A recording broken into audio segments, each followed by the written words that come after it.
कहते हैं भगवान को भक्त चाहे कैसे भी बुलाए, किसी भी नाम से बुलाए, भगवान आते ही हैं। ऐसी ही घटना पर आधारित है आज की कहानी।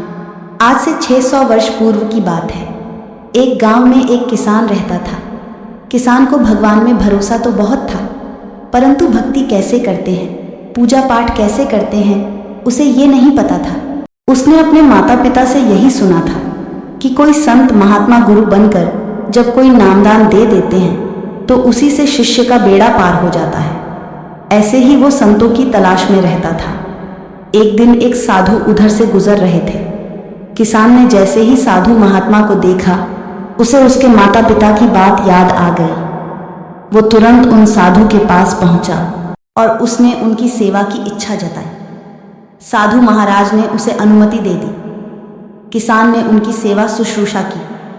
साधु महाराज किसान की सेवा से बड़े खुश हुए और किसान से कहा कि तुम्हें तुम्हारे माता पिता ने बहुत अच्छी शिक्षा दी है और तुम्हारा हृदय भी बहुत पवित्र है। मैं तुम्हें आशीर्वाद देना चाहता हूँ, बताओ तुम्हें क्या चाहिए। किसान ने कहा, हे महाराज, मैंने नामदान और नाम जप की बड़ी महिमा सुनी है, परंतु जब तक गुरु नाम दीक्षा न दे उसका कोई मतलब नहीं होता।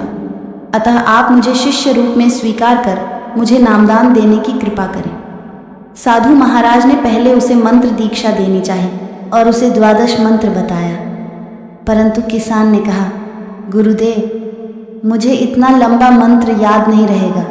तब साधु महाराज जी ने पंचाक्षरी मंत्र की दीक्षा देनी चाहिए। किसान ने बोले, गुरुदेव, मुझे ये भी याद नहीं रहेगा। फिर अंत में साधु महाराज ने कहा कि वत्स, तुम सिर्फ कृष्णचंद्र इस नाम का जाप करो, वो तुम पर अवश्य प्रसन्न होंगे। किसान कहीं ये भी भूल न जाए, इसलिए वो लगातार इस नाम को रटने लगा, कृष्णचंद्र कृष्णचंद्र कृष्णचंद्र। किसान जब घर पहुंचा तब उसकी धर्मपत्नी ने देखा कि वो लगातार एक नाम का जप करते जा रहे हैं। पत्नी ने भोजन परोसा और भोजन करने को कहा, परंतु किसान ने कहा कि अगर मैं अभी भोजन करने बैठ गया तो गुरुदेव द्वारा दिया हुआ ये नाम जप भूल जाऊंगा।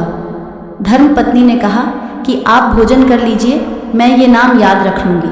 जब तक आप भोजन करेंगे तब तक आप नाम मुझे बता दीजिए, मैं जपते जाती हूँ, इस तरह मुझे याद रहेगा नाम। किसान ने सोचा ये अच्छा रहेगा। किसान ने अपनी धर्मपत्नी को कृष्णचंद्र नाम बता दिया और भोजन करने लगा। इधर किसान की पत्नी अपने पुत्र को लेकर घर का काम करने लगी और नाम जप करते रही। किसान की पत्नी जब झाड़ू लगा रही थी, घर में रखी खाट बीच में आ रही थी, इसलिए किसान की पत्नी ने अपने पुत्र को बुलाकर कहा, इस खाट को घसीटो।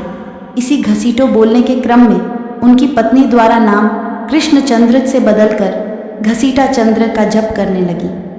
किसान के भोजन खत्म करने के बाद किसान को गलती से घसीटा चंद्र ही नाम बता दिया। अब किसान भी घसीटा चंद्र इसी नाम का जप करने लगा। किसान हर कार्य करते समय लगातार घसीटा चंद्र घसीटा चंद्र घसीटा चंद्र नाम का ही जप करते रहता था। उसने वर्षों तक लगातार इसी नाम का जप करने बाद स्वयं कृष्ण उससे मिलने आ गए। कृष्ण ने कहा कि इस नाम से तो मुझे मेरी यशोदा मैया बुलाती थी। जब भी मैं शाम को गैया चराकर वापस आता था तो मैया मिट्टी और धूप से लोटपोट मेरा रूप देखकर हमेशा कहती, बनकर गया था, कृष्णचंद्र आया है बनके, घसीटा चंद्र, आजा मेरे घसीटा चंद्र। तो इस नाम से मैं कैसे प्रसन्न न हूँ। तो इस कहानी से हम देख सकते हैं कि भगवान को किसी भी नाम से प्रेम से बुलाए तो वो अवश्य आते हैं। तो ये थी आज की रोचक कहानी। अगर कहानी पसंद आए तो लाइक शेयर करें और चैनल को सब्सक्राइब करना मत भूलना। धन्यवाद।